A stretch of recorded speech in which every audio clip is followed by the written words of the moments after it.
Hello guys, welcome back to the channel. Nigel here from Nigel's Modelling Bench, and here we are now with part 2 of this little Land Rover build we're doing, and this is where we're converting from the long wheelbase to the short wheelbase. As usual, I'm not prepared. Let me just get the long wheelbase chassis out of its box. There we go. So there we go. You can see there the difference in the lengths of these chassis. Here we go. There's the short wheelbase conversion from the long wheelbase. I've gone on and glued the axles together. They're going to need a little bit of Mr. Surfacer, as you all know I love, and I'm going to get that on them just to clean the seams up. Put the engine block head / rocker cover on there. I've also got this unit on here, which I can only assume is some sort of massive breather unit. I've never actually owned a Land Rover with a TDI engine, so I'm not exactly sure what that is, if it's military only or what, but I'm sure I'll find out in my references. So what we're going to do now, we've got the seam lines on there which I need to add to this chassis. As you can see, we've got the seam lines there which are just from the HobbyBoss kit. Somebody sent me a great suggestion which I actually did think about after I'd done this. Shorten the chassis rails before you glue them together, so sort of shorten them at this stage, and then what you can do is overlap the joint and get a much stronger joint. Yes, true, very good idea. Thank you very much for the comment, and it's a very valued comment. I love that sort of input where people have valued input rather than just some people that have just, I don't know, no value whatsoever. And I think those people that have that sort of input know who I'm talking about. Like those that say I'd never finish a model. Well, yeah, okay. So basically, what we've got here is the chassis here. And what I've done, I've used the floor pan. This is the floor pan from the kit. I take it out of the box, and I've used that to hold the chassis on, basically to hold the, make sure the chassis is square and everything. So it's touching at the front there, which is cool. And it's all clamped up onto these holes at the back. Now obviously we've got, you can see how this floor locates on the long wheelbase. You've got 6 pins on the chassis that locate into 6 holes in the floor. Okay, so you've got one there, one there, one there on each side, and then the floor is there. Now, if you don't know the Land Rover very well, as I explained before, this is where the chassis is shorter, this area here, as far as this kit goes. So when we come to fit the chassis to this floor, you can see, because we haven't shortened the floor, then basically the bulkhead is sitting way too much too forward. So now what we need to do is bring this part of the floor back, the 12.2 millimeters, the same as we've done there. And that will bring the back of the seat bucket. Now this area here is the rear tub, and it has a bulkhead, and it is bolted to the chassis. These are the seat boxes which bolt to the base of the tub, and they also bolt to these outriggers, these sills down the sides, and these sills in turn bolt to 2 outriggers on the chassis here and here. And they also bolt to the back of the bulkhead here and here. So basically you've got the rear tub, the front bulkhead, and these two forming a link, and then you've got the seat box going over the top and the floor pan and tunnel going in between. They are very much like a Meccano set. I could literally go out to my Land Rover now, and there are a few screws here holding the floor in. Sorry, there's a few screws around here, so take the floor panel out, and all we'll be left with then is the bulkhead, so I'd have a gaping great hole. Then I can remove the tunnel, so I'd be able to see the gearbox and everything, and then with a few M6 bolts I could take the seat box out. Okay, so then I'll be able to see everything. So I'll be able to basically see everything from the back of the bulkhead to the front of the rear tub. I'll just have a big hole, and that is how a lot of people work on the gearboxes on the Land Rovers. They take them out from the inside and lift them out. Luckily I've never had to do that on mine. Hopefully I never will. The only thing is, mine is a Puma, so it's got a dual mass flywheel. Yuck. So basically what I've done here, I've glued the chassis together. Now we need to get this floor cut back, and we'll look at that in a minute. The other thing I've done, I've fitted this cross member, and as you can see it's a lot further forward on the long wheelbase there. Now I don't think this cross member is actually used on a short wheelbase. It's certainly not used on a civilian Land Rover. It may have been used on the Wolf. I'm going to leave it there anyway, because the reason is, what I do, I don't glue this beam in here. This A-frame here that controls the basically the caster angle of the rear axle. I've left that loose, as you can see, so it can move around, because I've glued it on this one, and basically the axle needs to be able to sit on the springs and just have that drop down on top of it, and then we can glue it in. I don't want the axle being held up on this, which is something I think is happening on this chassis. On this chassis, sorry, my voice is going. So on this chassis, so basically I need to bend that up out of the way and make sure that it doesn't interfere with the fitting of the axle when we do that one. So first things first, I'm going to get some Mr. Surfacer on these axles so that can all be dry and sanded, and I think then we'll look at doing these weld seams. Right, added Mr. Surfacer on those axles now, so we'll let that go dry, and then we can sand that off and get those diff covers all nice and smooth and everything. Now if you look on this chassis here, I've got a weld seam going all the way down and around and all the way over the top. Okay, and that's what we need to do on this one. Now I know I haven't cut the back down yet, I will do, but I'm going to get this weld seam on first, and then we can get the seam looked at. So what I'm going to use for this is stretch sprue, and I'm going to use the same plastic as the kit is from, so I've basically cut this off of sprue A and then just remove some bits. Now the easiest way to do this is get a little tea light, light it and have it there and hold it over. I'm just going to use a cigarette lighter, and all I'm going to do is hold this sprue and keep turning it over the flame like so until it goes, and then I can pull the sprue until I get the kind of thickness I want. Now I don't want a completely thin tiny little string like I'm doing some rigging or something. I want a fairly sort of decent sized size. I think that's actually a little bit too thin, so we'll go again here.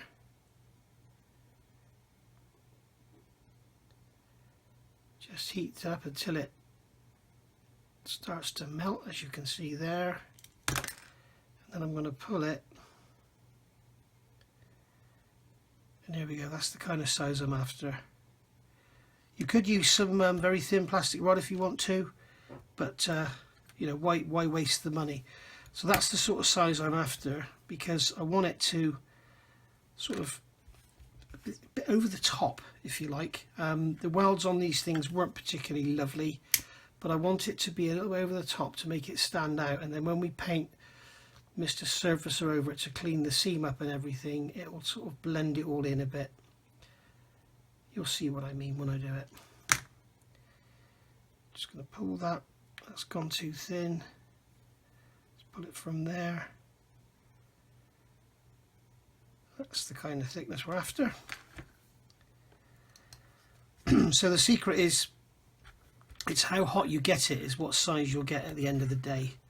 So if you get it too hot, it will just pull out to a very thin string. So let's just show you once more.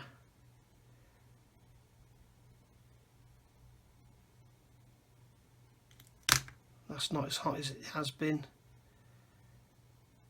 And you can stop if it starts to go too thin, you can stop.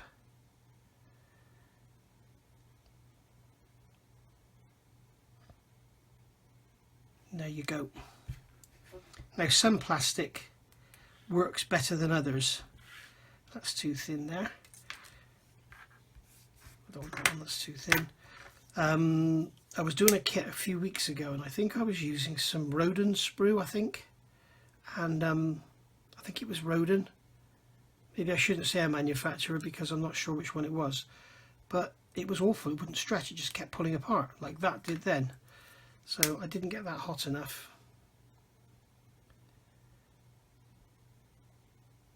And this is really sort of going against what this technique is for. I'm trying to make thicker rod from stretch sprue.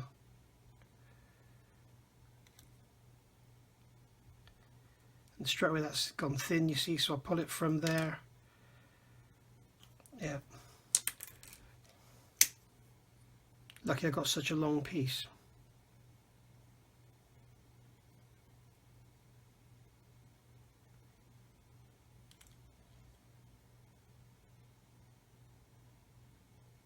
Yeah, you see that that's too thick.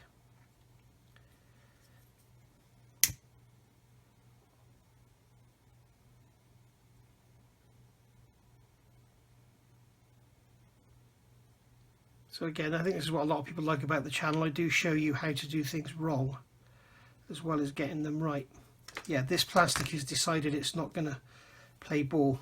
I know a bad workman blames his tools, but in this case I'm sure that's what the issue is.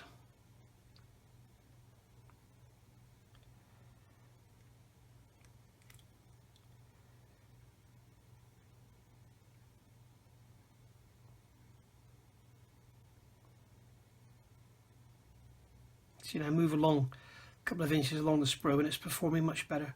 But I'll have to play with this some more and then I'll come back when I'm ready to put it on. Okay, after a fight and a struggle, I've got some sprues here now of all different thicknesses. I think maybe that's a bit too thick on that end. Just get rid of that. So basically what I'm going to do now is just work at this and glue it on down the centre. So I'm not going to use any quick setting, I'm just going to use the ordinary extra thin.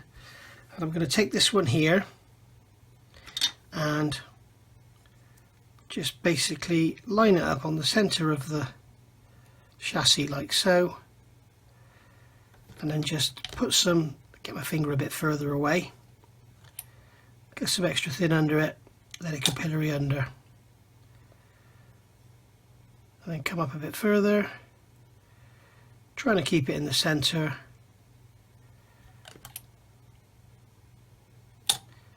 Push it down. As you can see, it's an absolute doddle.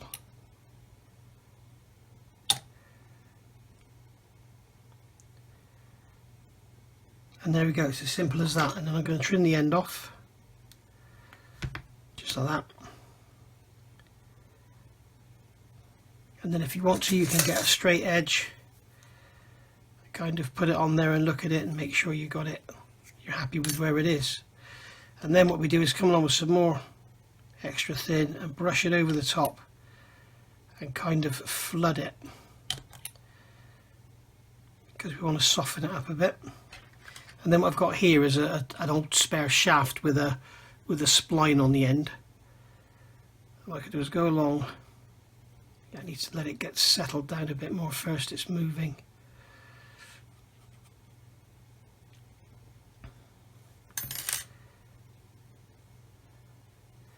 So I'll let that go off a bit more and let it settle down a bit more. Basically I'll come along down and do the other side. And there's lots of different ways you can get a kind of a rough pattern in it so it looks welded. You could get a coarse sanding stick, just go over the top of it. You could push a coarse sanding stick into it when it's just soaked in glue and it's soft. Just push that down.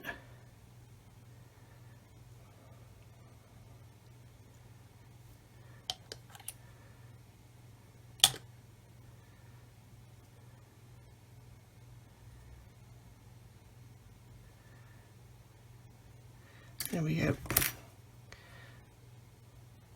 I'm actually beginning to wonder, looking at this now, I've been better off using styrene, because I think the styrene would have melted a lot better, been softer than this is. And then again, making sure it's all gone down, just go along with some extra thin, brush it in.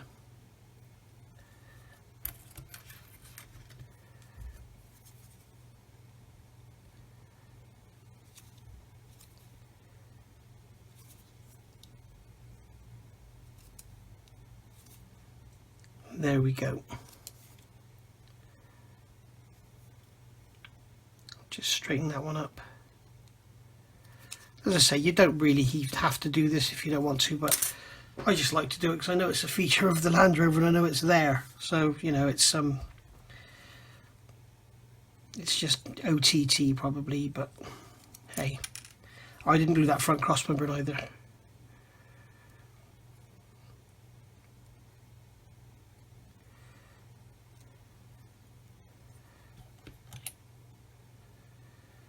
Get some glue under there, give it a nudge.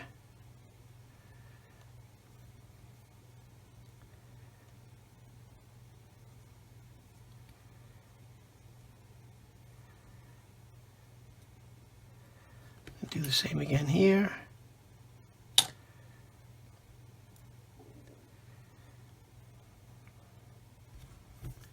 nudge, and then come along here with a knife, cut it off to length.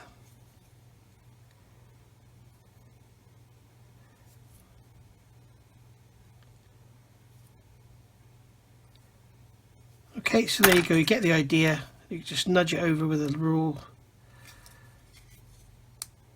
making sure you've got it where you want it.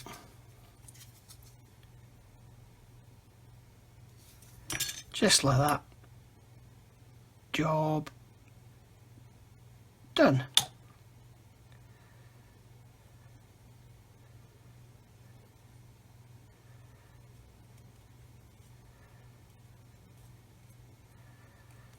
And there we are.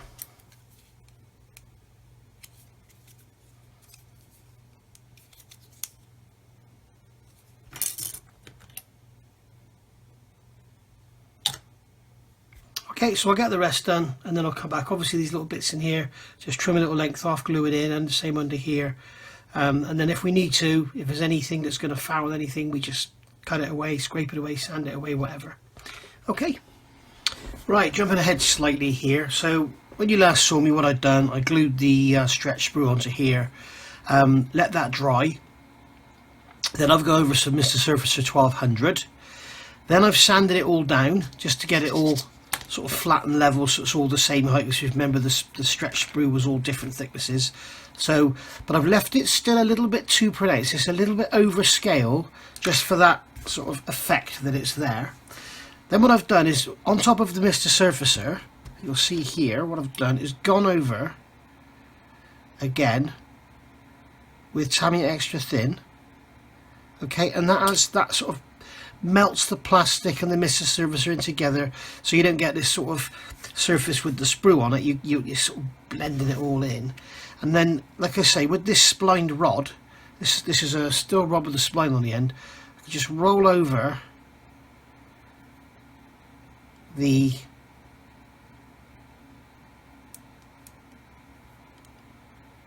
stretch sprue, and it kind of gives you a rough-ish finish to it.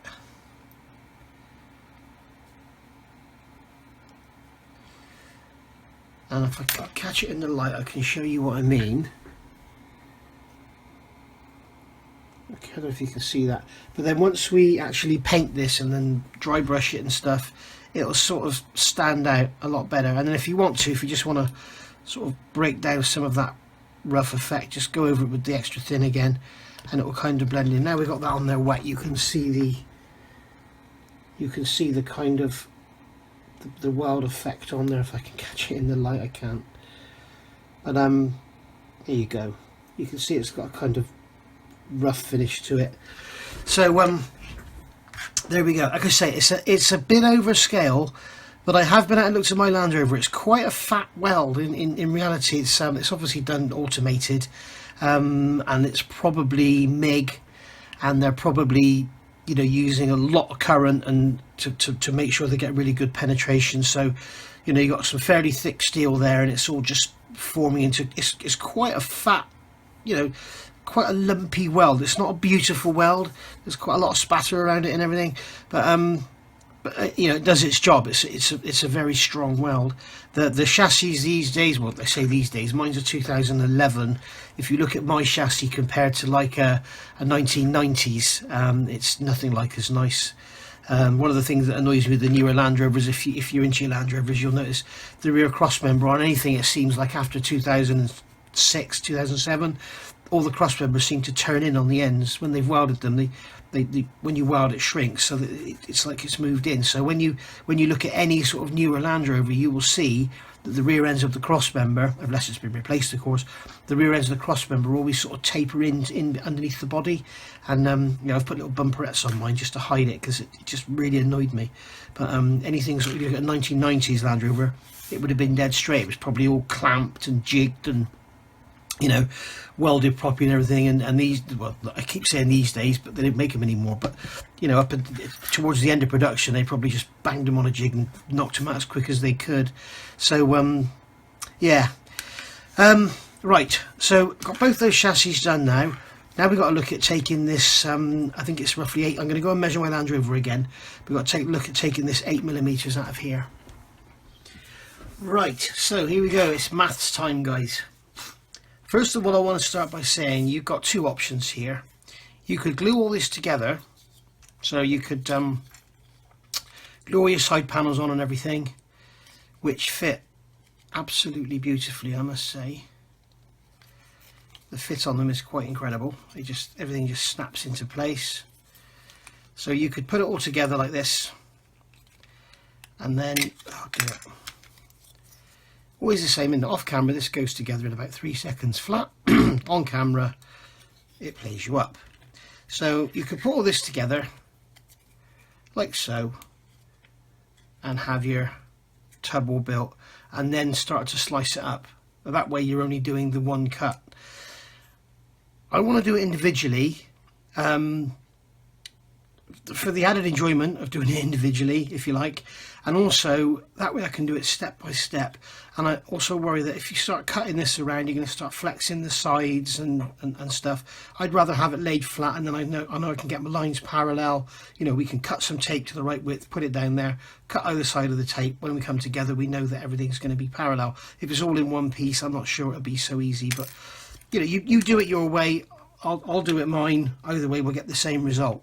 Now, something I had forgotten in these calculations over here, this rear panel goes onto the outside, so it's 1.25 millimeters thick, so we need to take 1.25 millimeters off of this 4.6 dimension that we're going to cut to here. So basically that is going to come down to 3.35, and that rear panel is going to come forward. And likewise we need to take the 1.25 off of the overall length of this rear wing. So at the moment, if we look at it like this, this rear wing is, if we don't include the door shut, it is 61.2 millimeters long. Okay, and it's got to come down to 40.6 for a short wheelbase, which equates, it's 1,420 millimeters long there. From the very back of the back end to the door shut line is 1,420. Scale that down by your 34.7, and it becomes 1,400. It becomes 40.6. Take away your 1.25, you've got 39.35. So just to check it's all going to work out, take 39.35 minus 3.35, which is your 4.6 less your 1.25, equals 36. Now go minus 8.65, which is what the distance here is going to be, equals 27.35. So the dimension we're left with over that wheel arch should be 27.35. So if we come in here to square, don't measure like that, you want to measure it square, and we are on, there we go, 27.23. So within 0.1 millimeter we're okay. So basically I'm confident now that I can make this 3.35 and I can make this 8.65, and the overall length will come out right. Ready now to do some cutting and marking out and stuff. So using all my measurements, I've decided that I need to remove 9.35 millimeters from the rear end. Now I could just come along and mark off 9.35 millimeters like I have here, cut it up, but the problem is with that is, one, I want to try and keep this fuel filler bit, so that's going to go in here. Two, there's a lug on the back here which I want to try and save, because that helps support the rear panel when it fits, and it also forms a closer for that, whoops, wrong way around, for that loop in there where the loop goes. And three, you can see that on the back end here we've got the tie down hooks come along, and then the last two are closer together, so I want to try and replicate that. So what I'm going to do is, I've got this tape on here marked out, I'm going to cut down here and I'm going to cut down here, and I'm going to glue that onto there.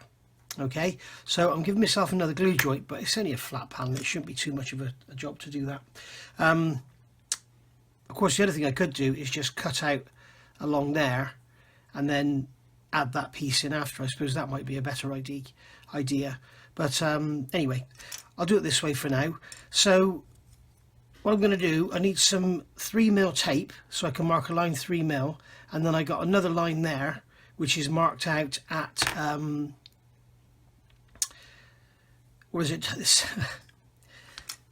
9.35 I need to take off, minus 3 is, sorry, plus 3 is 12.35. So I've got to now mark a line, make sure that's 0, whenever you're using any measuring equipment. I'm going to make it 12.2 to allow for the saw.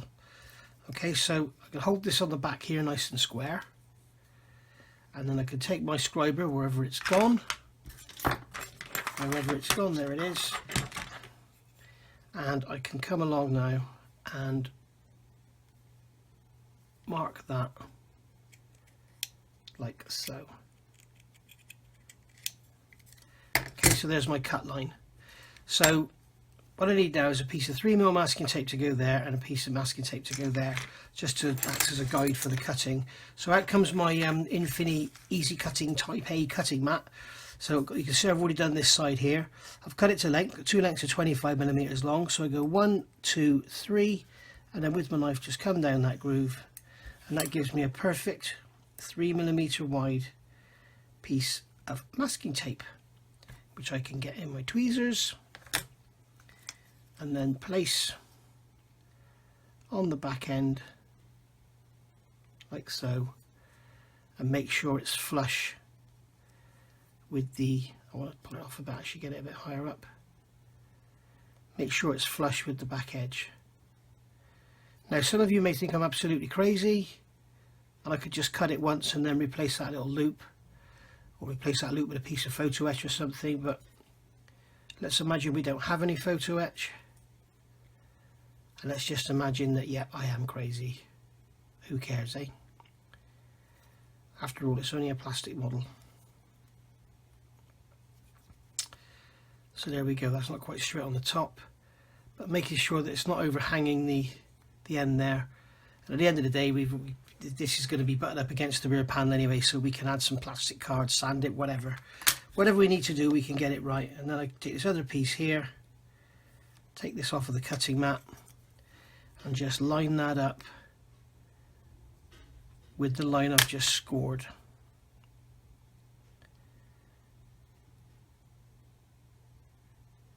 Like so.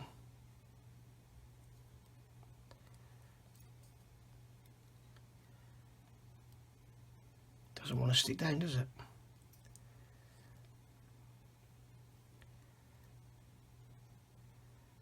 So we can line that up there.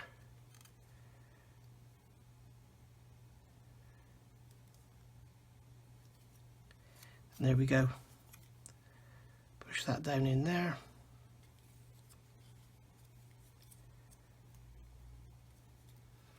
And there we are. So now I need to just mark it, so I make sure I cut the right side, cut there, and that will give me a length here from this rear arch to this back here, 3.35mm. That should be absolutely fine. And if it is a bit too short, as I say, I can add a bit of plastic card. If it's a bit too long, I can sand it, whatever. So I'll get this cut out now. I guess you want to see that. So I'm going to get my saw. And I've got, this is a JLC saw. So I'm just going to get the saw. In fact, I'll do this end first. And I'm just going to get the saw along the edge of the tape and score a line to start with, just to give the saw something to follow, just like you're scribing an aircraft wing or something. And then I'm going to get a block to sit it on. There we go. I'm just going to, again, using the fine side,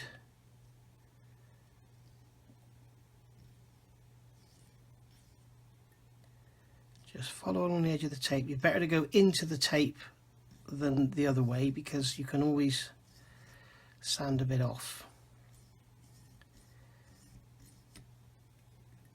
Okay, so staying with the fine side of the blade initially.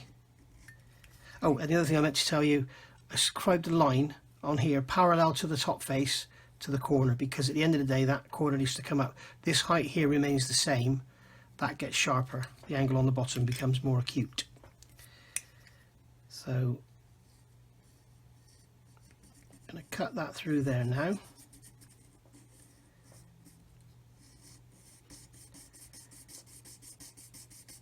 Keeping this all nice and vertical.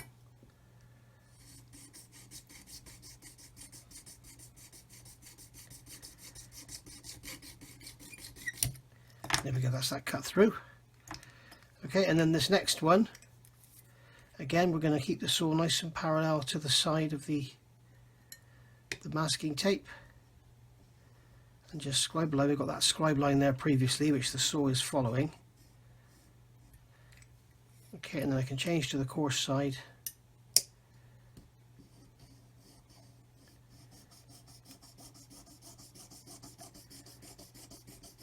Keep this all nice and vertical.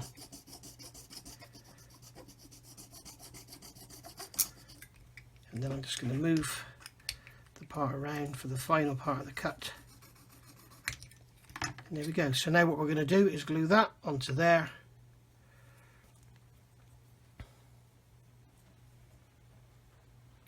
Like so. And then this back end, I'll come here. This back end will fit on like so, and that gives us our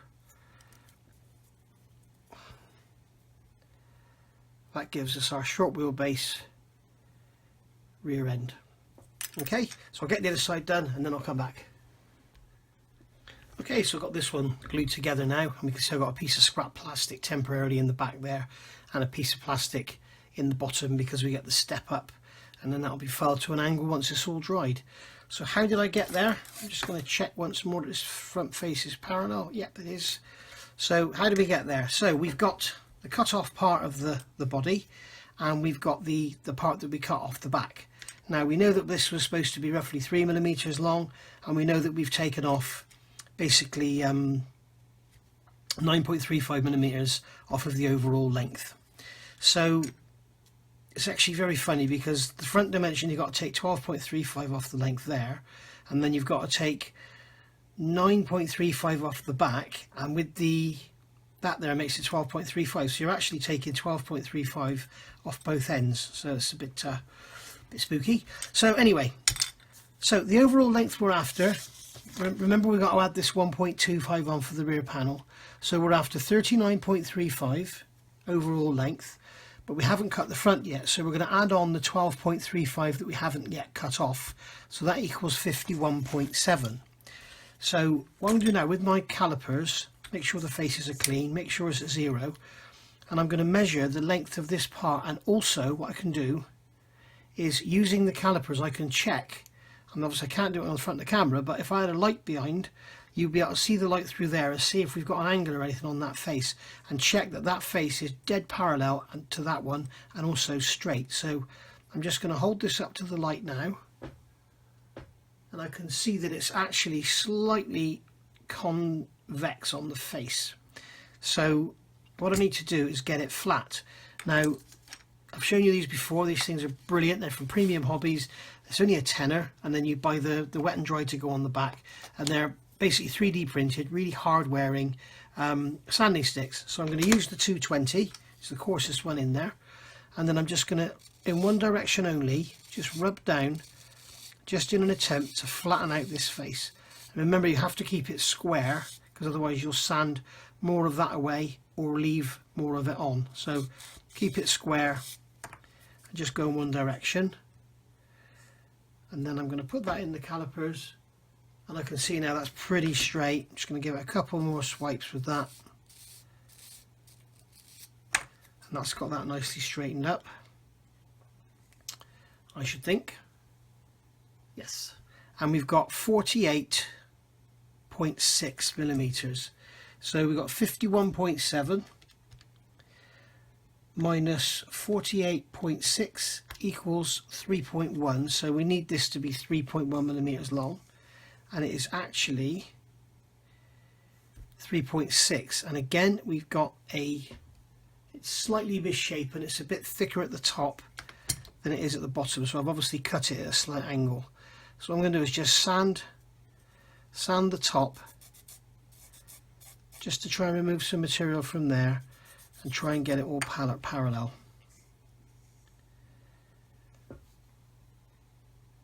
Yeah, getting there. Also just going to make sure this back face is flat. There's a bit of a mould seaboard there.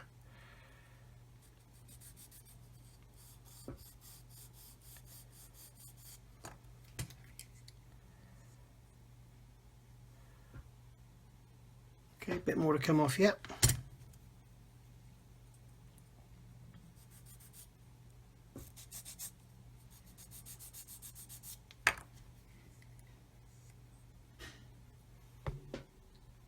Sorry, I knocked the phone there, or the camera should I say, which I use a phone for.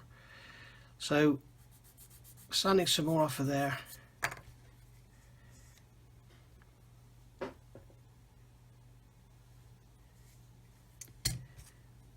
In an effort to get it parallel.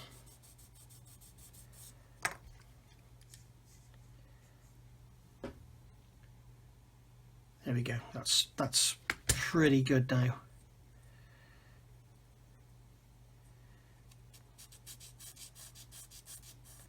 And these things they're worth their weight in gold. They're brilliant.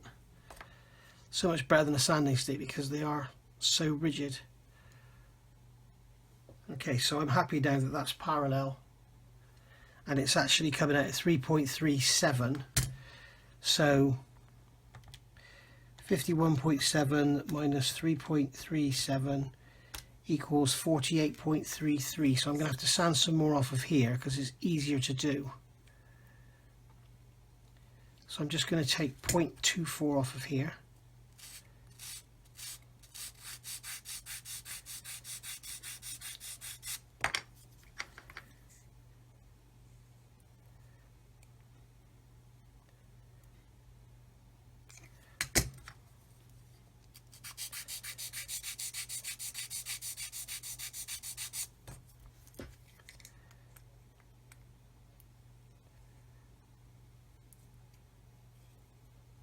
It doesn't seem to be anything coming off at all. Let's just clean the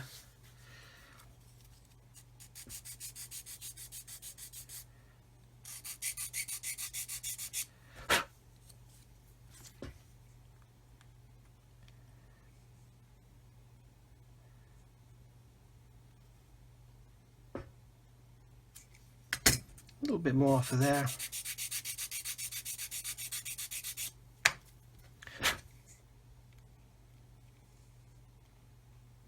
Again, I'm just going to check for parallel. Yep, it stayed parallel.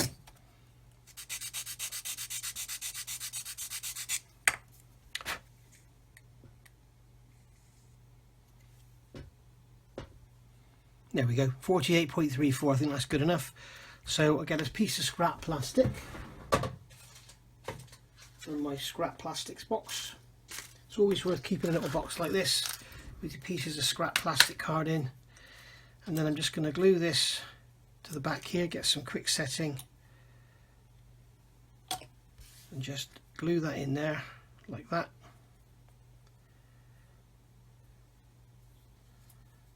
Okay, and then I'm going to put some down that seam, make sure that's all nice and solid, and it's just to support it while the glue's drying really, more than anything. I can see that I've got a little bit of a lump on that corner. Just going to cut that off.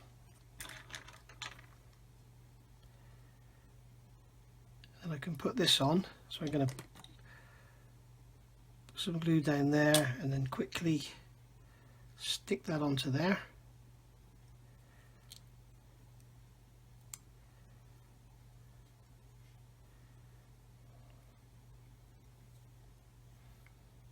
There we go, that's in place. So now I can run some glue into that seam, give it a push, get everything to line up.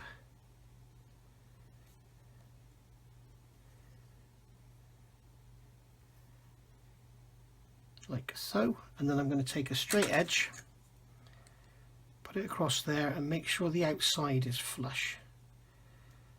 And it seems like this one isn't parallel on the back because we had the fuel filler cap in the middle. If you're, oh no, that was on the other one, wasn't it? So I don't know why, but this one seems like it's not parallel on the back. So just pull that forward.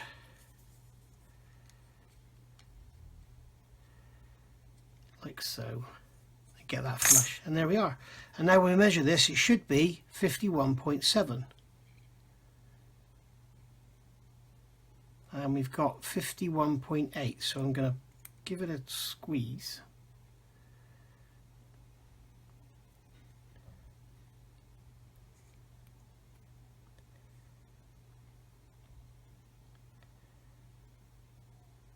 Just give it a squeeze with the vernier, with the calipers.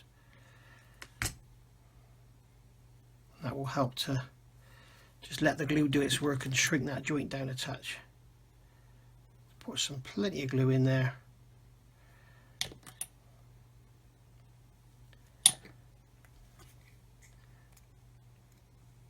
Once again, come along with the calipers, give it a squeeze.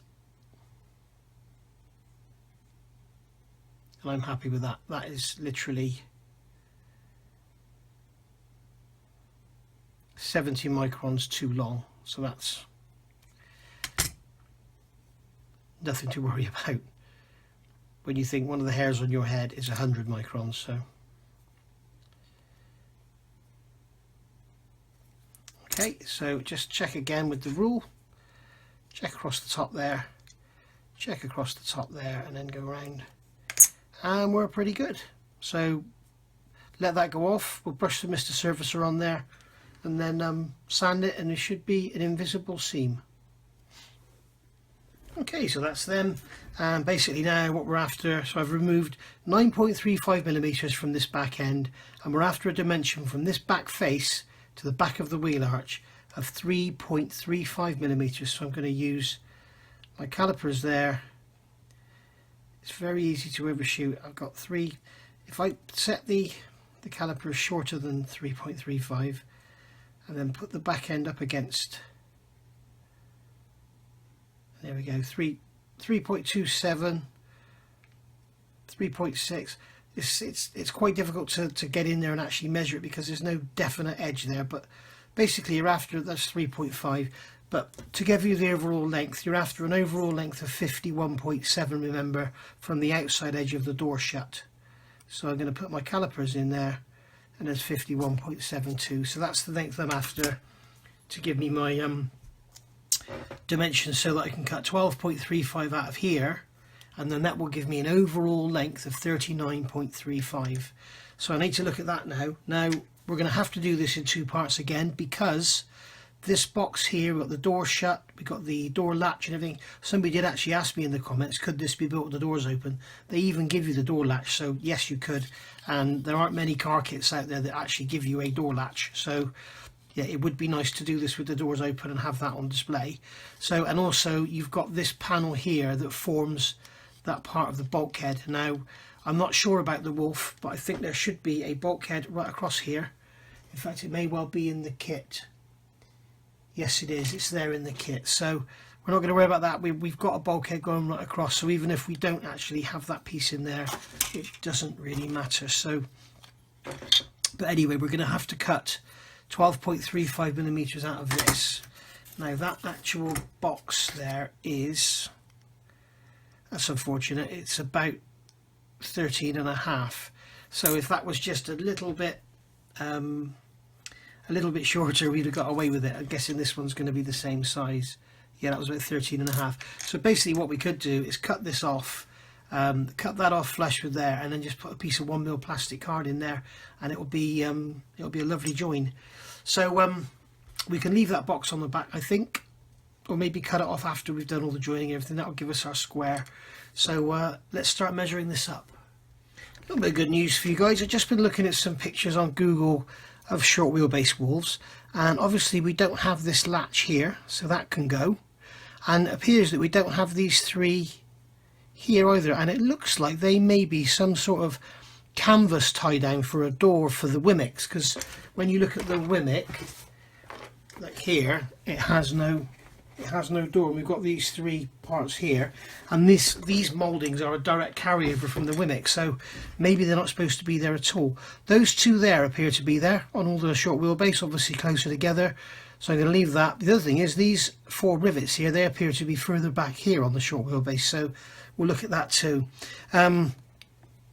So that's good news. We can cut those away and sand them flat, and they won't get in the way of our parallel, you know, getting our faces parallel anymore. So they'll be easy to remove. We can just get a knife and just come along and slice them off like so. Same on that one. Just remove the majority of it. Same again here. And then the same again with that latch, making sure we don't hit the wheel arch. No point in giving ourselves work.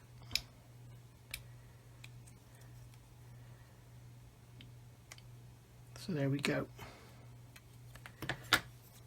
I'm sorry if you're an experienced modeler and all this seems a bit sort of long and drawn out and laborious, but my kind of goal with this, if I can inspire one person out there to have a go and send me a picture of their work once it's done at nigelsmodelingbench@gmail.com, I should be really, really happy. There's a young lad lives quite close to me. His father showed me a picture a few days ago of his son's work. He had a project at school, and he had to make something that depicted the Second World War. I think it was something to do with the D-Day celebrations. And he made a model of a Hurricane, an Airfix 1/72 scale, put it on a little diorama, a little grass base, and had a pilot stood there with it, and that was his school project, and he got top marks. So, and apparently his dad told me it was all because of me. His son had never looked at models before, and now he's a modeler, so he's interested in building kits and going from there. I must have him round one day and sit down and build a model with him or something, because he's apparently right into it, and he is very close. So close distance wise, I mean, not close in family way or anything. So there we go. So I'll get the other side done, and then I'm going to start doing some measuring. We have a plan. Okay, so these bins are basically 13.8 wide at the front. So we're going to remove 12.35, so that means about 1.5 millimeters. So 1.5 millimeter piece of plastic card. I've cut it and sanded the length. Remember, this is tapered because it'll have a draft in it, so that it came out of the mold tool. And then what I'm going to do is put that in there. Now I've marked a line for depth, and I've scored it so I can snap it off. And then I'm just going to put that inside there, like so. Yeah, and that'll go in there. And then what I can do is cut to that line, and glue them together. I've got that flange to hold it all together, and then once it's all together and clamped up, we could probably cut that back off. So what I'm going to do now is glue these in and then leave them for a few hours to dry. So I'll just put some extra thin in there. This is normal extra thin I'm using, not the quick setting. So I'll just pop those in there. Pop that in there, should I say, wrong way round. Taper inwards. Nope, the reason I've got it is that way round. There we go. And I'm just going to get my rule, and that should enable me to just push that in and squeeze it. So as I say, that's a piece of 1.5 millimeter plastic card. Just get plenty of glue in there because I want it to be absolutely solid. And I want to make sure it's in there good and tight. And then when I measure across the front now, you can see 12.3. So basically we cut to there, sand so we're flush with that face, sand so we're flush with that face, glue them together, and that's our shortened area then. So I'll just glue this one in as well. In fact, I need to make sure I get some glue down the back of that. Just give that a nudge in. There we go, plenty of glue in there. I don't want it to start moving around once we cut it, or when we cut it.